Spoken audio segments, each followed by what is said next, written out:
वाह, क्या आईपीओ है। वाह क्या आईपीओ है, हमारी खास पेशकश जिसमें आईपीओ बाजार से जुड़ी हर छोटी बड़ी खबर का विश्लेषण करने की हम कोशिश करते हैं। मैनेजमेंट क्या कह रही है, ब्रोकर्स क्या कह रहे हैं, ग्रे मार्केट प्रीमियम क्या चल रहा है, एक्सपर्ट क्या कह रहे हैं, इन तमाम चीज़ों को समेटने की कोशिश अपने इस कार्यक्रम, इस खास सेगमेंट के अंदर हम करते हैं। और आज की इस चर्चा में हर रोज़ की तरह हमारे साथ शामिल हैं मेरे सहयोगी शौर्य, और साथ ही साथ आज हमारे साथ मौजूद हैं डॉक्टर रवि सिंह जी। आईपीओ बाजार पे काफ़ी पैनी निगाह रखते हैं, पूरे बाजार पे पैनी निगाह रखते हैं। तो पहले तो शौर्य के पास चलते हैं। शौर्य, जो मेला लगा हुआ था धुआंधार, समझ में नहीं आ रहा था किसको पकड़े किसको छोड़े। आज के दिन थोड़ी सी ठंडक महसूस कर रहे होंगे आप कि मतलब चलो ठीक है, अब कुछ ही बचे हुए हैं। तो बताइए सर, क्या स्थिति है शौर्य, और क्या कुछ आंकड़े कह रहे हैं? जी, आज पहले बात करते हैं आज़ाद इंजीनियरिंग का, जो काफ़ी अच्छा रिस्पांस मिल रहा है।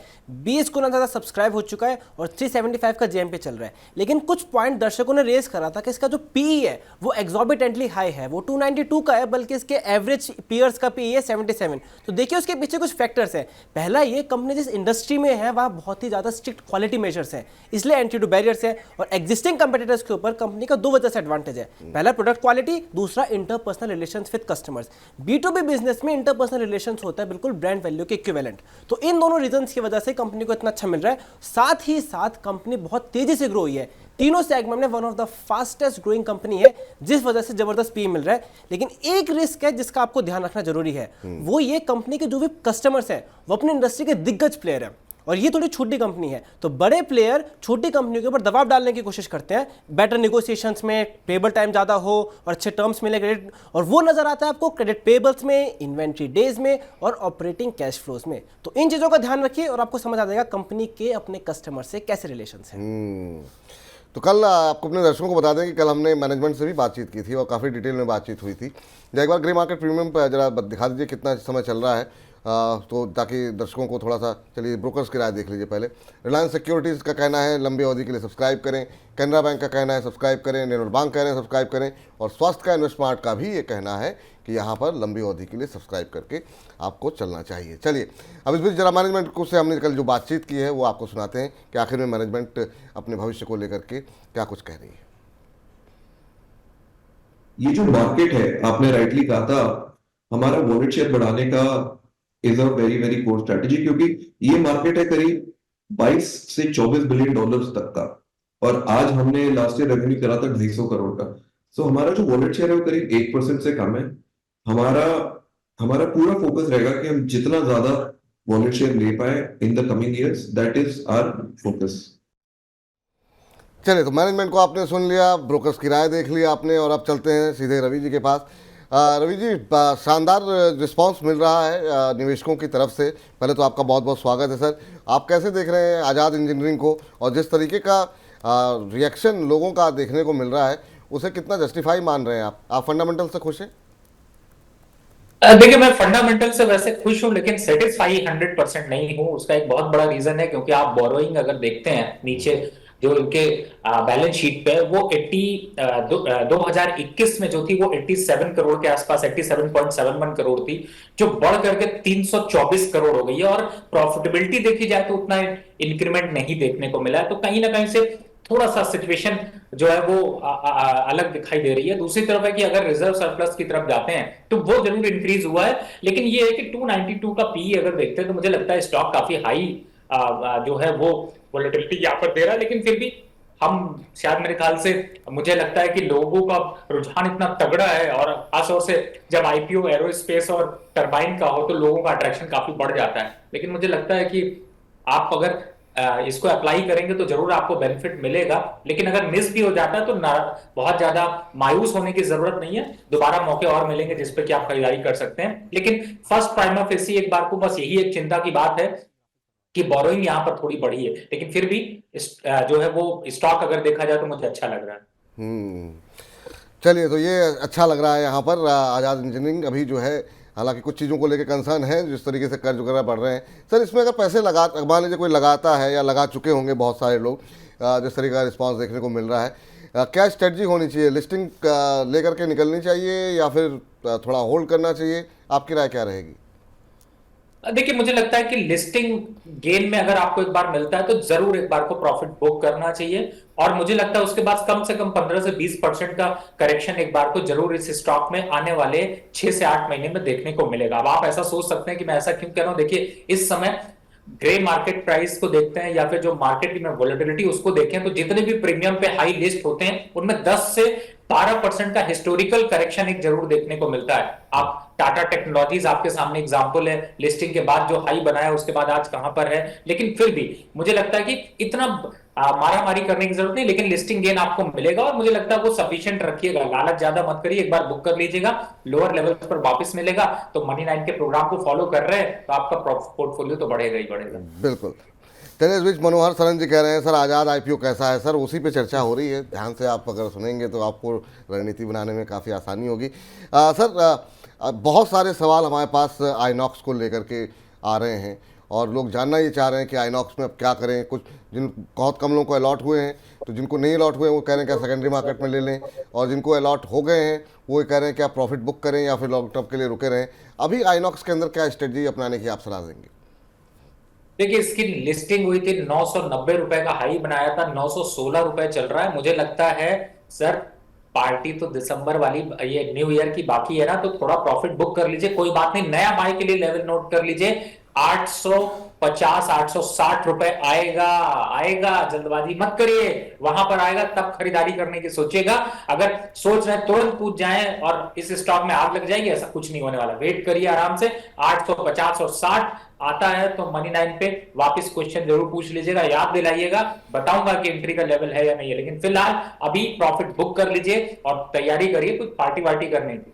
नया साल आ रहा है, जिन लोगों को भी अलॉटमेंट नहीं हुआ है वो तो अभी थोड़ा वेट करें, 850 का लेवल में कर सकते हैं एंट्री, लेकिन जिनको मिल गया है वो एक बार पार्टी का टाइम है, पार्टी कीजिए, पैसे घर लेकर के आइए, अच्छा खासा लिस्टिंग गेन मिल रहा है, एंजॉय कीजिए। ये फिलहाल आइनॉक्स के ऊपर राय निकल करके आती है। चलिए सॉरी, दूसरी कंपनी जो फार्मा कंपनी है इस पर क्या कुछ राय निकल करके आ रही है इस समय ब्रोकर्स की? जी फार्मा कंपनी को लेकर भी रिस्पांस काफ़ी पॉजिटिव है। जैसे अगर सब्सक्रिप्शन देखें तो अभी 2 गुना के आसपास भरा है, 100 रुपये का जीएमपी चल रहा है। ये कंपनी इंटीग्रेटेड फार्मास्यूटिकल कंपनी है, रिसर्च एंड डेवलपमेंट से लेकर मार्केटिंग के काम में आती है, और इसका सीडीएमओ जो बिजनेस होता है, कॉन्ट्रैक्ट डेवलपमेंट मैन्युफैक्चरिंग, उसमें 70% से ज़्यादा का इसका मार्केट शेयर है, मतलब इसका बिजनेस का शेयर है, वही इसका मेन फोकस है, वहाँ पे इसके लॉन्ग टर्म क्लाइंट रिलेशन है। कुछ कंसर्न्स है, पहला रॉ मटेरियल वॉलेटिलिटी जहाँ पे चाइना की डिपेंडेंसी है, दूसरा कॉम्पिटिटिव मार्केट है, जेनरिक मेडिसिन जहां काफी टफ कंपटीशन। एक बार एक सेकंड आपको रोकना चाहेंगे, पीसीआर से मेरा निवेदन रहेगा जरा ग्राफिक्स इसके जरा स्क्रीन पर लेकर के आ जाइए ताकि जो है हमारे दर्शक समझ सकें कि आखिर में किस विषय में बातचीत हो रही है। जी शौर्य।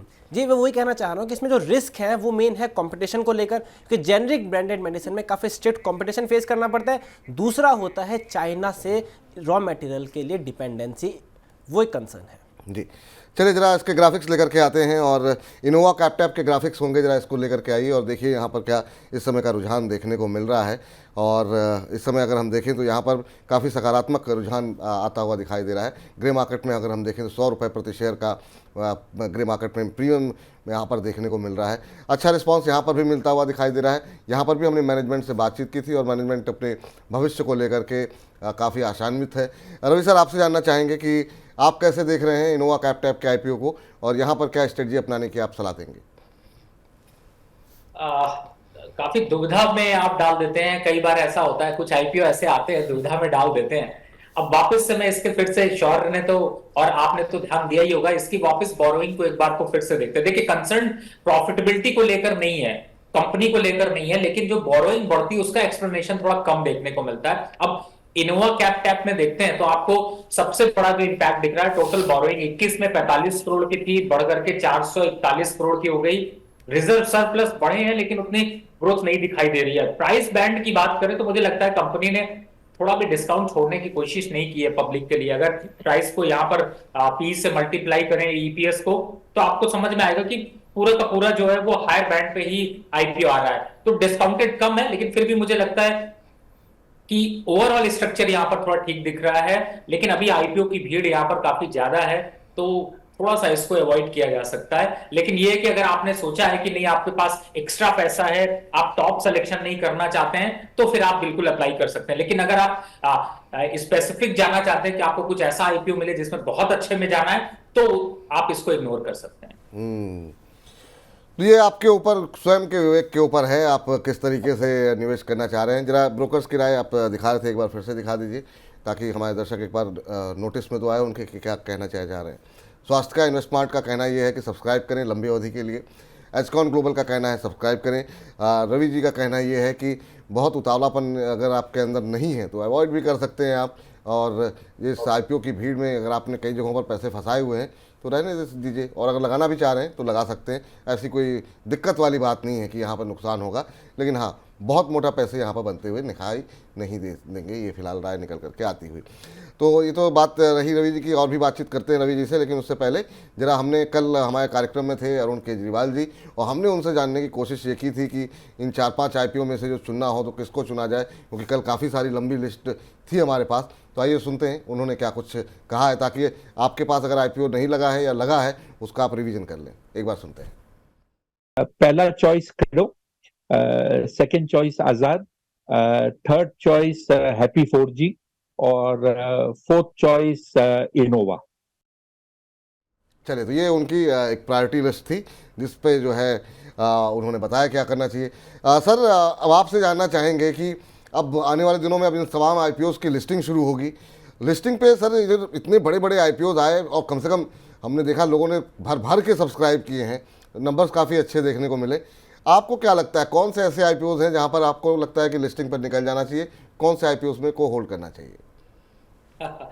बहुत अच्छा सवाल है, और मैं इस समय एक सिंपल स्ट्रेटजी फॉलो कर रहा हूं।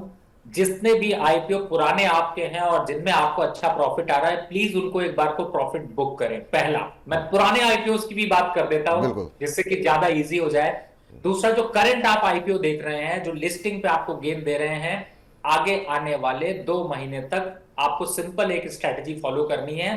जैसे स्टॉक लिस्ट हो, थैंक यू नमस्ते, 50% पोजीशन क्विट कर दीजिए। और दूसरा, आप क्लोजिंग प्राइस को नोट करिए, जो हम पीछे फॉर्मूला यूज करते थे। अगर आपने सौदा काट दिया, उसका क्लोजिंग प्राइस नोट कर लीजिए, उसके नीचे 3 दिन बंद हो जाता है तो बाकी 50% को भी थैंक यू कर दीजिए, नहीं तो चलने दीजिए। तो ये सिचुएशन एकदम सिंपल स्ट्रैटेजी। आगे आने वाले इस महीने, खास तौर से जितने भी दिसंबर में आईपीओ आ रहे हैं, कंपनीज अभी आपके सामने यहाँ पर सारी ओपन हो चुकी हैं। मुझे लगता है आपको जैसे ही लिस्टिंग होती है, लिस्टिंग गेन को तुरंत बुक करना चाहिए। This is simple strategy. तो ये आप अपना फॉर्मूला नोट कर लिया होगा आप लोगों ने, और नहीं नोट किया तो इस सेगमेंट को हम वाकई आईपीओ अलग से भी अपलोड करते हैं। 2-3 बार देखिएगा क्या स्ट्रेटजी है, और सब समझ में आ जाए तो उस हिसाब से रणनीति अपनाइएगा। सर, सोमवार को तो बाजार बंद है, तो आपसे मुलाकात कब होगी? फिर मंगलवार को? जी बिल्कुल, अगर आप हुक्म करेंगे तो मंगलवार को अवेलेबल होंगे। हम लोग तो हम तो सर निवेदन कर सकते हैं, बाकी वो तो आपकी मर्जी को। मैंने कहा नहीं, हमारे तमाम दर्शक देख रहे हैं तो हमने कहा कम से कम उनको बता दें कि जब बाजार खोलेगा तो एक बार फिर से रवि जी जो है आप हमारे दर्शकों के साथ मौजूद रहेंगे, क्योंकि बहुत लोगों के सवाल भी आने लगे आपको देख करके। तो उन सवालों के उत्तर जो है आज तो नहीं ले सकते हैं, तो फिर मंगलवार को ही जो है आपसे मुलाकात जब होगी इन तमाम दर्शकों के प्रश्नों के उत्तर भी देंगे। तो रोज़ दोपहर 1 बजे जुड़ जाइए हमारे साथ। मंगलवार को होंगे रवि जी, सोमवार को बाजार बंद है, तो मंगलवार को आपसे मुलाकात होगी। और आप लगातार मनी 9 के साथ बने रहिए, और वाह के आईपीओ देखते रहिए, हेलो मनी 9 देखते रहिए, मनी 9 के तमाम कार्यक्रम देखते रहिए। मुझे फिलहाल के लिए इजाज़त दीजिए। रवि जी, बहुत बहुत शुक्रिया आपका, बहुत बहुत धन्यवाद आज की चर्चा में जुड़ने के लिए। सौरभ, आपका भी बहुत बहुत शुक्रिया आज की चर्चा में जुड़ने के लिए। फिलहाल के लिए कार्यक्रम में इतना ही, नमस्कार। वाह, क्या आईपीओ है।